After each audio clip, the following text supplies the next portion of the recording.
Salamlar. Sizləri İnnovativ Təhsil Mərkəzinin YouTube kanalında xoş gördük. Bu gün sizlərə təhsil mərkəzimizin 2026-cı ildə yanvar ayı üzrə keçirilmiş buraxılış imtahanlarından 9-cu siniflər üzrə riyaziyyat suallarının izahına baxacağıq. Deməli 57-ci sualda bir əkop sualıdır.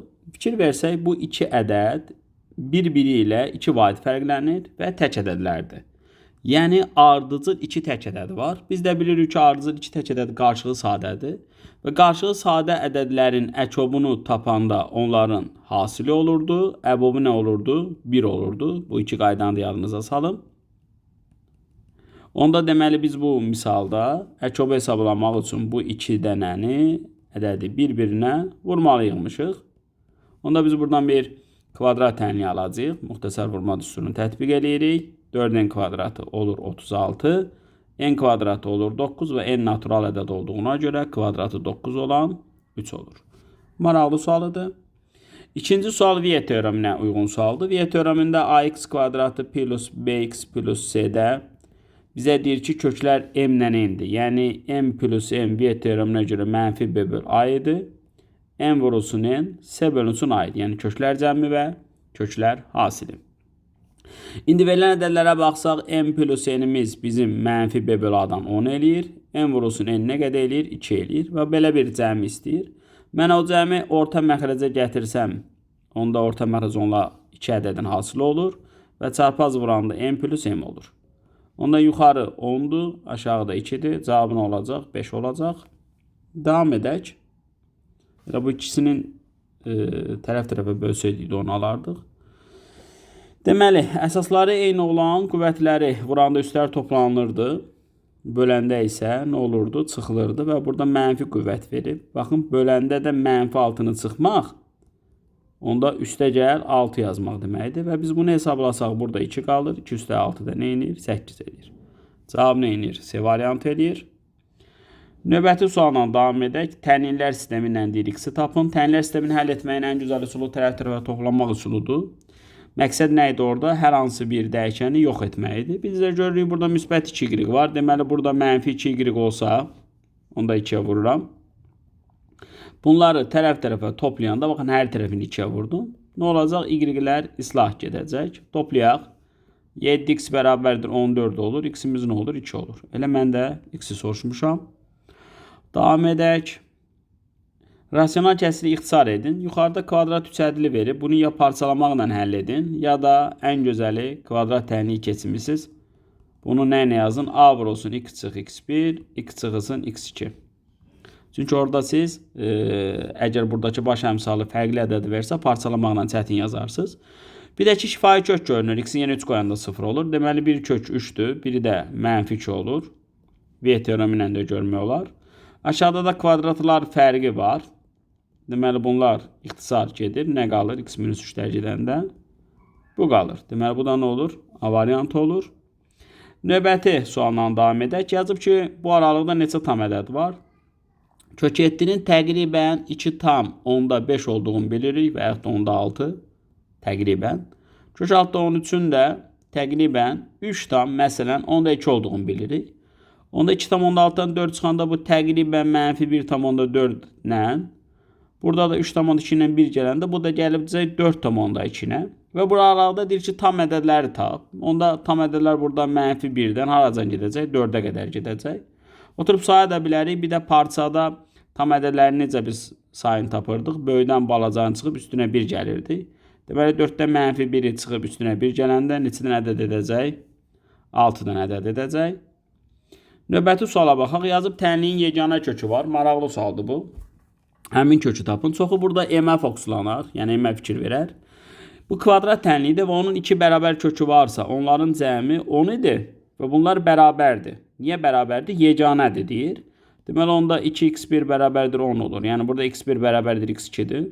Deməli, x1 nəyə bərabər olur? 5-ə. Daha mən M-i əlavə tapmıram. Çünki M-i soruşmuram. Bir də əgər kvadrat tənliyin yeganə kökü varsa, o kvadrat ifadə kimi baxanda o tam kvadrat olmalıdır. Yəni bu x minus 5-in kvadratına oxşamalıdır. Bax, buradakı hasilin iki misilinə görə.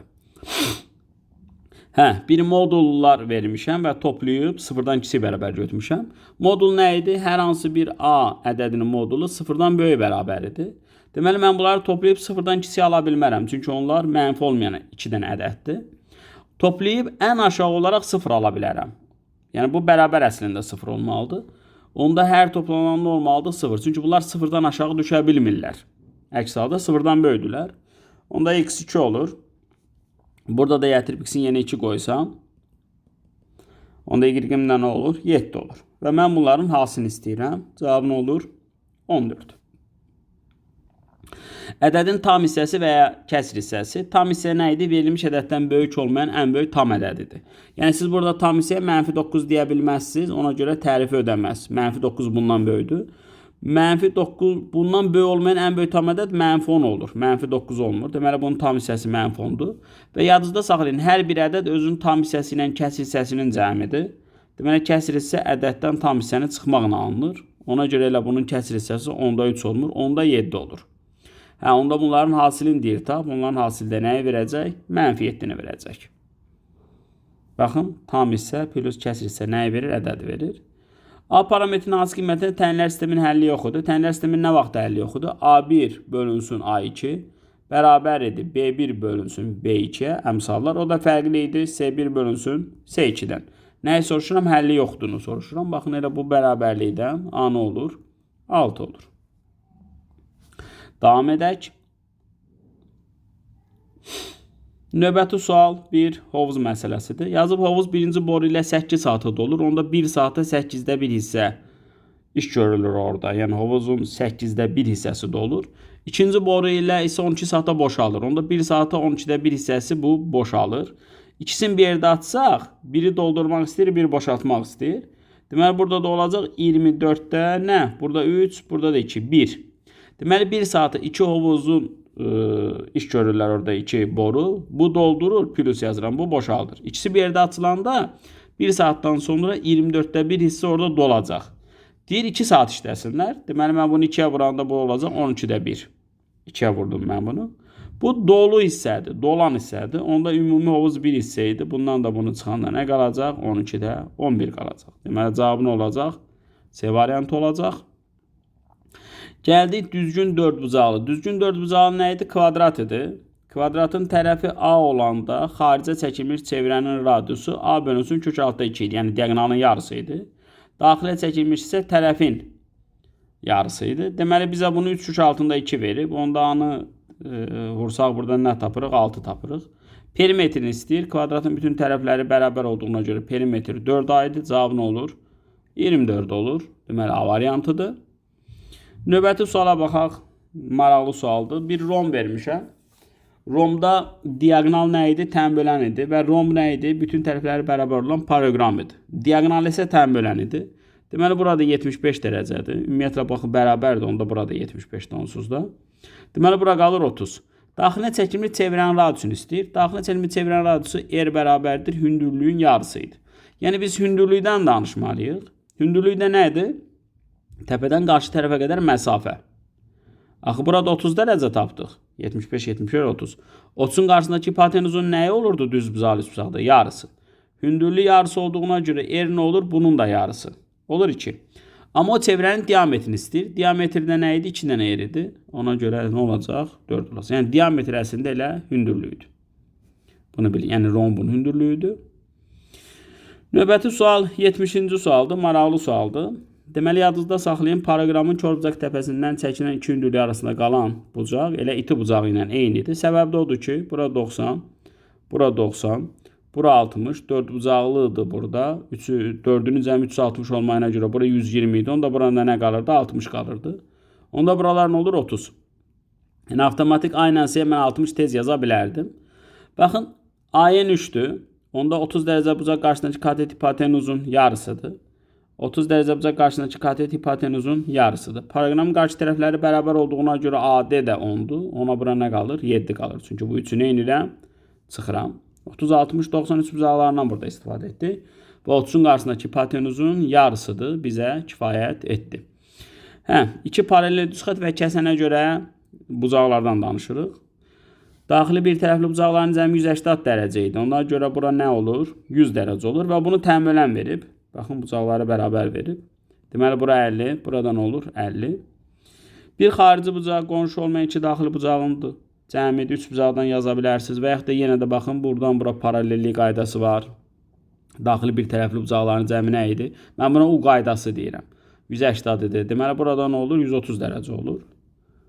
Y variantı. Gəldik açıq tipli suallara.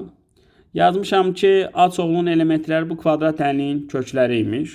O kvadrat tənliyin köklərini siz diskriminantla tapın. Biri mən 1 ilə tez görürəm. 6 ilə 2-dir. Toplayanda da 8 eləyir. 2 ilə deməli 6-dır.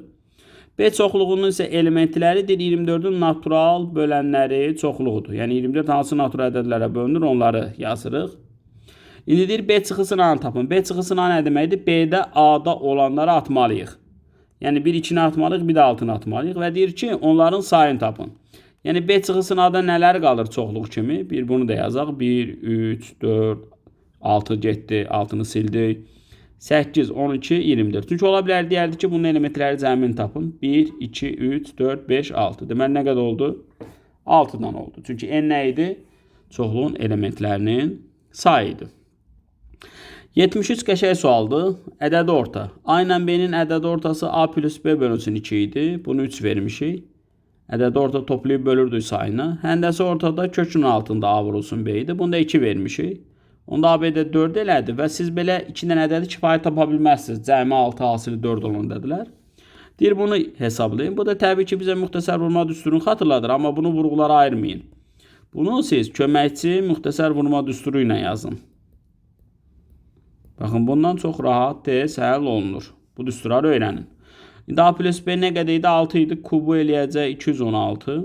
AB-nin yerinə 4 qoyuram. A vur B-nin yerinə. A plus B də 6-dır. Bunu da hesablayanda olur 144.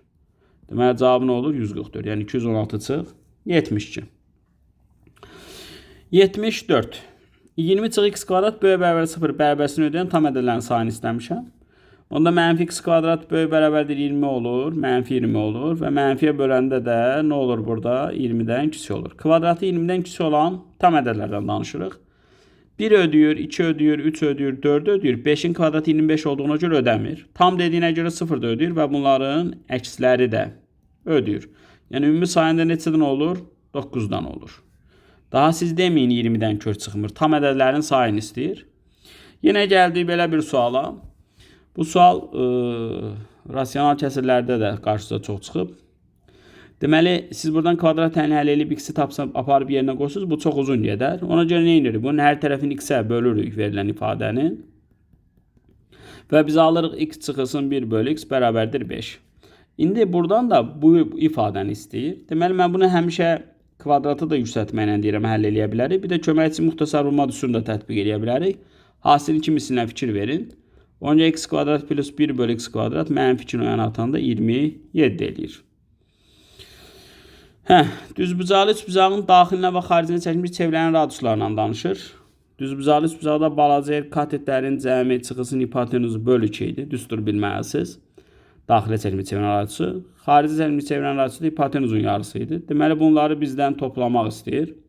Bunları toplamaq istəmir. Mən toplayayım, sizə bir fikir deyəcəm. S-lər orada islah edir, qalır bu. Yəni, radiuslar cəmi katetlər cəminin yarısını verir. Bu düsturu bilin. Və radiuslarda 3 ilə 4 vermişəm. Oldu 7. Onda katetlər cəmi nə qədər oldu? 14. Bu kifayətdir. Belə. Sonra növbəti suala baxaq. Bir çevrə məsələsi.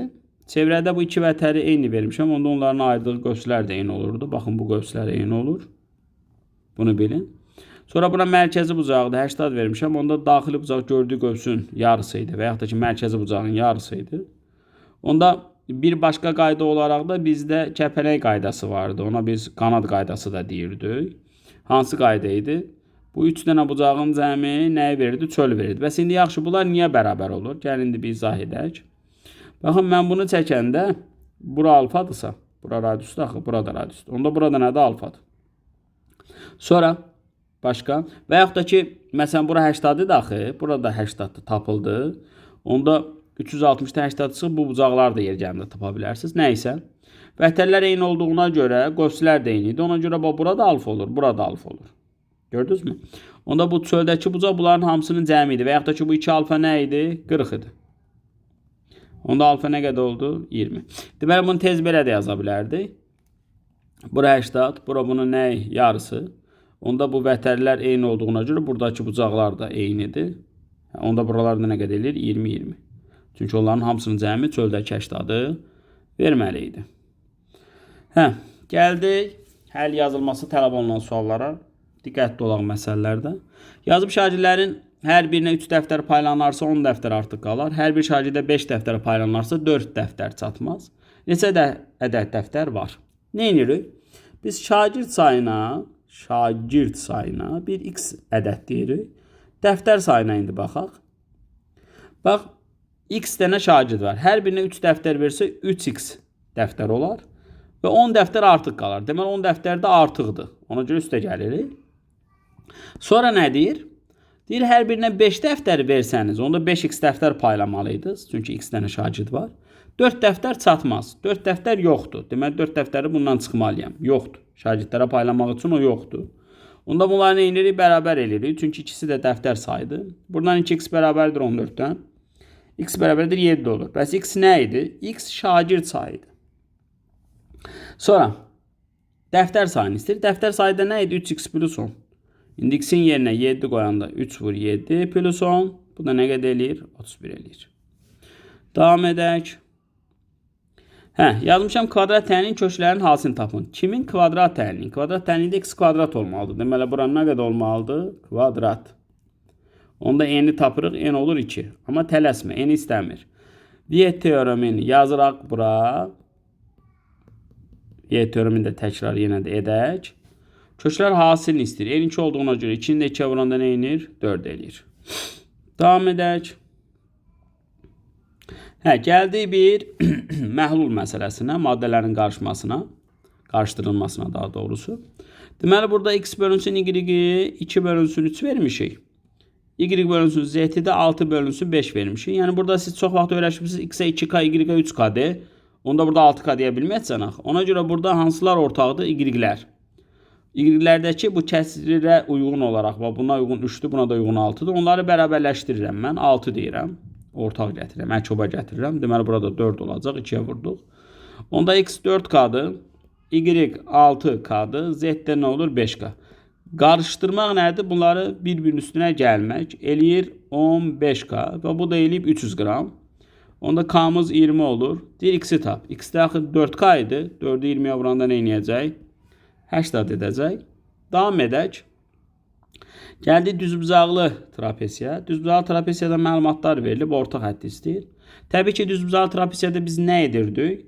Biz də hündürlüyü, yəni digər körbucaq təpəsindən digər hündürlüyü də özümüz çəkirdik. Onsuz da düzbucaqlı trapesiyanın bir yan tərəfi elə onun hündürlüyüdür. Onda buna nə qaldı? 30. 30-un qarşısındakı hipotenuzun yarısı idi. Kifayət eləyir, çünki burada düzbucaqlıdır, qarşı tərəfləri bərabərdir. Onda baxın, alt oturacaq 10 oldu, üstü oturacaq 10 oldu, 4. Ortaq həddi istəyir. Ortaq hədd oturacaqlar cəminin yarısı idi. Ona görə bura nə qədər elədi? 7 elədi. Belə, suallar fikrimcə bitdi. Deməli, biz 9-cu siniflərin də suallarının izahına baxdıq. İndi gəlin sizi biz təhsil mərkəzimizin platforması ilə tanış edim.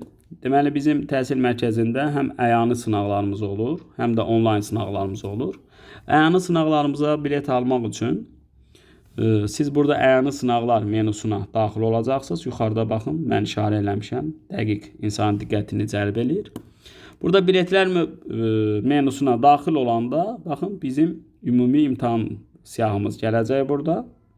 Nümunə üçün 25 yanvardakı imtahanımızın belə deyək, məlumatı gəlir. Və buradan ətraflı məlumata vurduqda imtahan haqqında məlumatı oxuyursunuz, biletin qiymətini oxuyursunuz.